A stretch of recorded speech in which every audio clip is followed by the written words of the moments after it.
Hey guys, in business, it's very important that you come up with new products, innovation, and there has to be a continuous uh, new set of things coming up in the process, right? And that is something which is required in order to ensure that the business runs on a sustainable level, right? So, and for that precise reason, uh, one of the most important thing that one really needs to focus on is a thing called product strategy framework, right?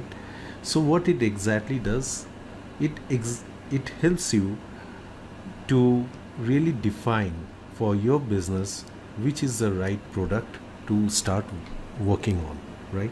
And it helps you to answer a series of questions that in a way uh, makes you think through as to what product you should ideally work on. So essentially what happens is that many a times we come up with a thought that I'm going to work on this product, but really we don't think through as to whether it is going to make economic sense at the end of the day, right?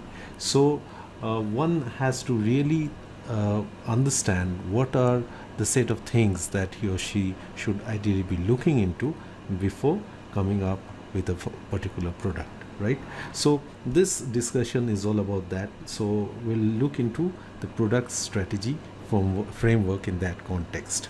So there are quite a number of aspects that one has to look into, uh, as you see, for, who, has, is, that, unlike, and the product.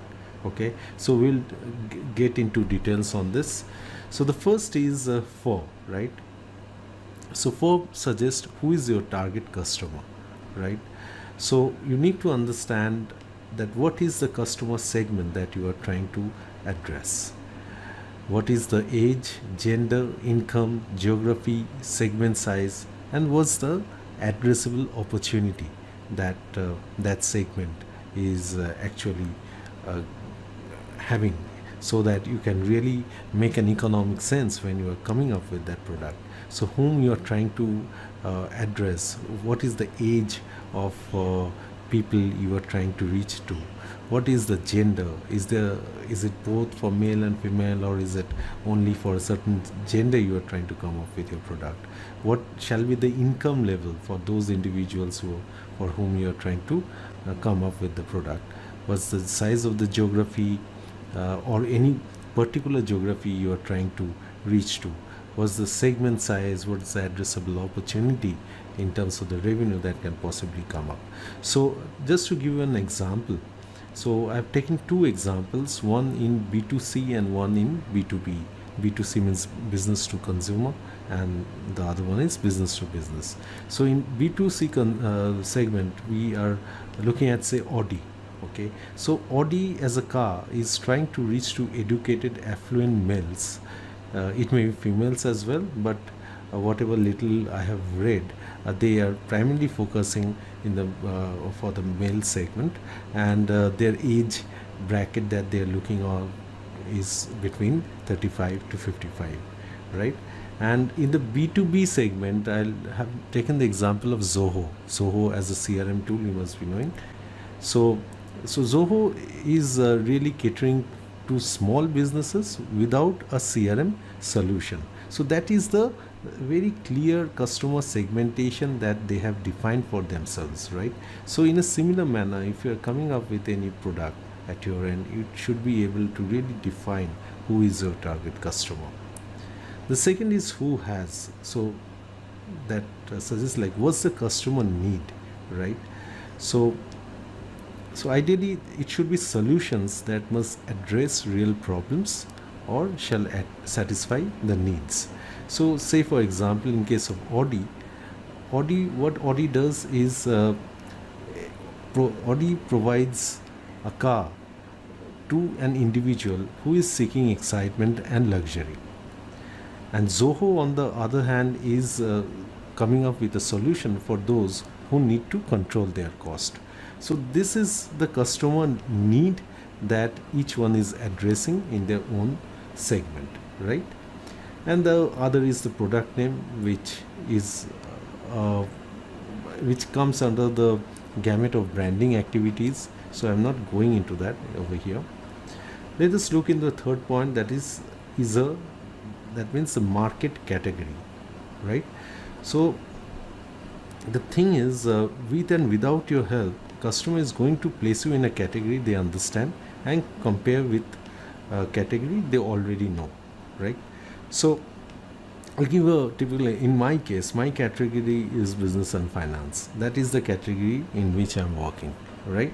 So similarly, if uh, the reason as to why you need to define a very particular market category in which you need to work is because it gets easy later on for people to identify yourself in that space. So that's the precise reason. So if you are not very clear as to what should be the market category, then you should be talking to customers and you have to listen to them properly and understand how they relate to your nature of services that you are offering, product or services. So you choose your category or category chooses you. In certain cases, what happens is that you have chosen a particular nature of work, and that's how you have got experience, and that's the reason you have got specialized in a particular category. In certain cases, it so happens that you have gone into a nature of work, but that is not where your interest is. So you though you have worked maybe for 20 years in that particular domain, but your interest doesn't lie over there. So you have to think as to whether you are going to continue with that segment where you have gained sufficient experience due to the fact that you have worked for so many years, or is it that you are going to go ahead and venture into something new, right? So but defining a market category is very critical. So as in case of Audi falls under, say, a family luxury sedan sort of a category, and Zoho stands for in a CRM solution. So they are very precise in the category they are offering their products or services, right? Then is that.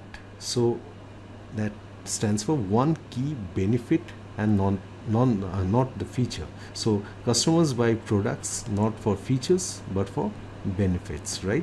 So in case of Audi, what's the benefit they are providing? So they are providing a great driving experience, whereas Zoho is providing a platform that is financially flexible. So is your product also uh, providing a certain benefit to the end consumer, right? That is something that is very critical to be understood. And unlike stands for competition. So say for example, in case of Audi, the competition is BMW or Mercedes. In case of Zoho, it is manual Excel sort of a work that people do to many organizations are there, especially in the small space, that they are still working at a manual Excel level, right?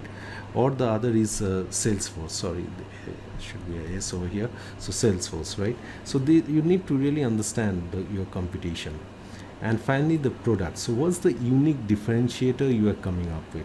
So differentiation is doing something well and standing out. So what is your differentiating factor?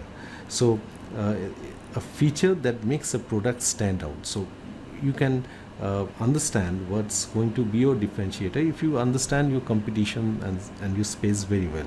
So know what your competitors are doing, map out the space, read through websites, check out their products, review their marketing message, figure out how they differentiate themselves, try options on your customers, see how they respond, what could you do better, and stuff like that, right? You can create differentiation basis of pricing, customer service, design, brand, business model, communication, and many other things.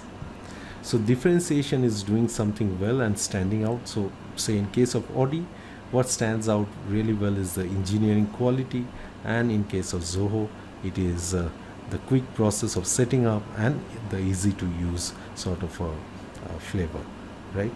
So these are certain aspects that you have to really think through before you actually decide on which product you are going to work on.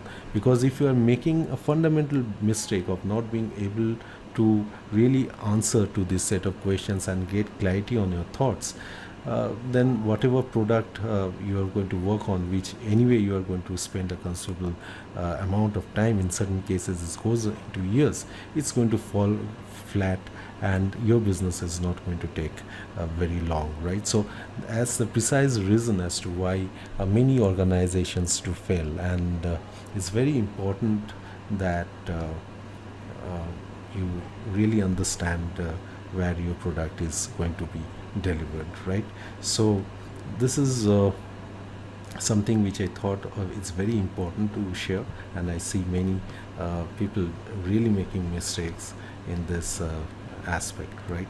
So I suggest you think through on your product as a segment, and please go through a process as a process on all these aspects. Those again, to just take you through, you need to understand your target customer, what's their customer need, what is the market category, one key benefit and not feature that you are providing, understand the competition, and also understand what's the unique differentiator that we are coming up with, right? So I hope it adds value to you, and see you in the next video. Thanks a lot.